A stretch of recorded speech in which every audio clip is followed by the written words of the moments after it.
বাংলাদেশ বড়ই হাস্যকর কিন্তু এই টিমটাকে দেখলে প্রত্যেকের মনেই কিন্তু একটা অটোমেটিক হাসি ফুটে ওঠে সবার মুখেই কিন্তু যেখানে কিন্তু তারা টেস্টে খেলতে এসে প্রথম দুটো টেস্টে তো গোহারা হারলো মিস বলতে গেলে তো হোয়াইট ওয়াশ করেই দিল টিম ইন্ডিয়া তাদেরকে। এখন টি-20-তে প্রথম ম্যাচেও যে জঘন্যভাবে হারালো বাংলাদেশকে, তাতে একটা কথাই আসছে, একটা শব্দই আসছে যে লজ্জা। তাছাড়া কিন্তু আর কোনো শব্দ এদের জন্য মানায় না, কারণ প্রথম টি-20 ম্যাচে জাস্ট গোহারা হেরেছে, যেখানে বলতে গেলে টিমে কোনো সিনিয়র প্লেয়ার ছিল না, শুধুমাত্র সূর্যকুমার যাদব এবং হার্দিক পান্ডিয়া।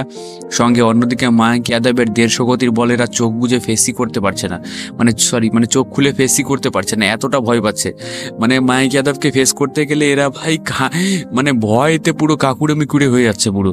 তো ইন্ডিয়া জাস্ট দেখিয়ে দিল যে ক্রিকেটটা ইন্ডিয়ায় খেলে, বাকিরা কিতকিত খেলে ভাই, এটা কিন্তু বাস্তব কথাই। কারণ ক্রিকেটে টিম ইন্ডিয়া কোথায় আর বাংলাদেশ কোথায়, এই দুটো টিমের কোনো টক্করই হয় না, কোনো কম্প্যারিজনই কিন্তু হয় না। আমরা প্রত্যেকেই জানি টিম ইন্ডিয়া কিন্তু বাংলাদেশেতে 1000 গুণ বেটার টিম, 1000 গুণ ভালো টিম, তাও তাদের বাতেলা কমে না। যাই হোক, তো খেলার মাঠে দেখা যাক পরবর্তী দুটো ম্যাচে কী হয়। আমার তো মন বলছে বাংলাদেশ এখানেও গোহারা হারবে বাকি দুটো ম্যাচ এবং হোয়াইট ওয়াশ হবে।